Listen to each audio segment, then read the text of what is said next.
సంసారము సంసారం అయ్యా ఇదే సంసారం.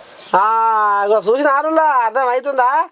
గుమ్మడికాయ పోయిన తావు గుర్తులేదు కానీ ఆవగించబోతే అదిక తిన్నట్టు ఉంది కథ. ఏం చేద్దాం ఇంకా అయ్యి అన్నట్టు ఆయన ఫోన్ వెళ్తుండు. ఏంటో చిలక పలుకులు వలుకుతుండు. మరి ఆయన చిలక పలుకుల సంగతి ఏందో చూద్దాం మరోసారి. ఓ బాలక సుమనన్న, ఏందే నీ నొలిప అడిగాను. మా అమ్మ న్యూస్లకు వచ్చినావు, ఇంతకు ఏం చెప్పదలుచుకున్నావే మా వాళ్ళకు? రైతు బంధు ప్రక్రియ మొదలు పెడితే మీరు పోయి ఢిల్లీ ఎన్నికల కమిషన్ కంప్లైంట్ ఇచ్చి ఆ పైసలు ఆపింది. ఓహో, అసెంబ్లీ ఎలక్షన్ల ముచ్చట ముందర వేసుకున్నావు. ఏది మరో పారి చెప్పే. నుంచి రైతు బంధు ప్రక్రియ మొదలు పెడితే మీరు పోయి ఢిల్లీ ఎన్నికల కమిషన్ కంప్లైంట్ ఇచ్చి ఆ పైసలు ఆపింది. మీరు పోయి ఢిల్లీ ఎన్నికల కమిషన్ కంప్లైంట్ ఇచ్చి ఆ పైసలు ఆపింది. మరి అప్పుడు కాంగ్రెస్ వాళ్ళు రైతు బంధు ఆపిరని గగ్గోలు పెడుతున్నావు సుమనన్న. అందరికీ మెదడు పుర్రెల ఉంటే నీకు మోకాళ్ళలో ఉంటట్టుందేమే. మీ హరీశమయ్యనే ఇక రేపు పొద్దుగాల షాయ ముందుకే మీ రైతు బంధు మీ ఫోన్లలో పడి టింగా మొత్తుకుంటాయని. కానీ ఇది లోకమంతా గెలిచిపారా ఈ ముచ్చట. ఒరి పాడైపోను మళ్ళీ నువ్వేం సక్కన గిట మాట్లాడుతున్నావు.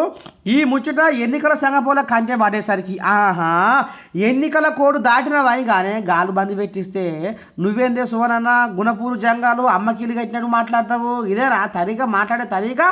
సరేనే, కాంగ్రెస్ వాళ్ళ ప్రభుత్వం వచ్చింది ఏమంటే ఇప్పుడు ఏందే నీ ఆంబాయం చెప్పే. ప్రభుత్వం వచ్చినాక మీ ఇంద్రమ్మ రాజ్యంలో మా రైతుల ఖాతాలో పైసలు పడాలి కదా, ఎందుకు పడతలేదు? ఒక విలేకరు అడిగితే డిప్యూటీ సీఎం ఆ విలేకరుని తిడతాడు ఖమ్మంలో. అదేవిధంగా ఇంకో నల్లగొండకు సంబంధించిన మంత్రిని అడిగితే రైతుల్ని తిడతాడు ఆయన. ఇట్లా అడ్డగోలుగా అహంకారంతో కళ్ళు నెత్తికెక్కి ఇష్టం వచ్చినట్టుగా మాట్లాడుతున్నటువంటి తీరును మనం ప్రజలకు గుర్తు చేసుకుంటూ పోదాం. అబ్బరకొండ బల చెప్పితివేమే, గూనివాని ఉడుపు పడుకున్నప్పుడు చూడాలి అన్నట్టు బాగున్నాయి పోనీ తీగరాగాల ముచ్చట్లు అన్నా. మరి మీరు బోయకల బొచ్చల సంసారమే ఈ స్త్రీ కాంగ్రెస్ వాళ్ళకు జరంత చదువుకోవద్దానే వాళ్ళు. అదపా 6 నెలలన్నా అయినాదే, తీరే 2 నెలలు కూడా కాలేదు. రైతులకు రైతు బంధు వేయమని అంటుర్రా వాళ్ళు. కాకపోతే 2 రోజులు వెనక ముందు గంతే. ఇక ఇంత దానికి కాంగ్రెస్ వాళ్ళకు కళ్ళు నెత్తికెక్కినాయి, అహంకారం వచ్చింది.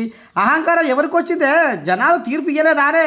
జనాలు బొక్కబోర్లో పట్టడం ఎవరు చేసిరే? అరే గింత మటుకు జరగకపోతే ఎట్టనే సుమనన్న ఈ పాడైపోను పో, నీతోని పంచాదే ఉంది. ఇంకా చెప్పు ఏమైనా ఉందేమో. అంతకుముందు దళిత బంధువు మనము 1100 మందికి ఇవ్వాలని చెప్పి అనుకుని కొద్దిమందికి ఇచ్చినాం. ఆనాడేమన్నారు వీళ్ళు ఎన్నికలప్పుడు దళిత బంధు 10 లక్షలు ఇస్తుంది బీఆర్ఎస్ ప్రభుత్వం, ఇందిరమ్మ రాజ్యంలో 12 లక్షలు ఇస్తామన్నారు.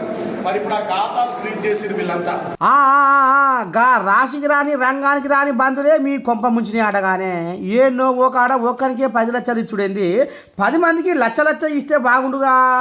ఏంది ఇది సాట తవుడు పోసి కుక్కలకి ఎట్లా పెట్టినట్టు ఊర్లో పొంటి అని జనాలు అనుకుంటుంటే నువ్వేమో నాకు బయటలేదు నాకు బుడ్డ బయటలేదు అన్నట్టుగా గిట్ట మాట్లాడతావేమే సుమనన్న.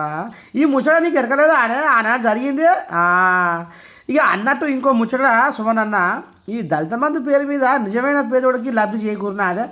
ఎవడో ఒకడు మీ జెండాలు మోసిన వాళ్ళకు, మీకు సద్దులు మోసిన వాళ్ళకు, మీకు తొత్తులుగా ఉన్న వాళ్ళకే దళిత బంధు ఇచ్చినట్టుగానే ఇది ఊరంతా లోకమంతా గెలిచిపారే. నీ పాడైపోను ఊకవే సుమనన్న, లేని తోటి గెలిగేకు. ఇక అంట చూడు తోడతా ఉంటే పెంటగడ మీద తోడతా ఉంటే పెంకాస్తే వెళ్తాయి అన్నట్టు ఇక మూసుకోవే, లేకపోతే ఆయనతో ఇజ్జత పోగల. నీ పాడైపోను పో.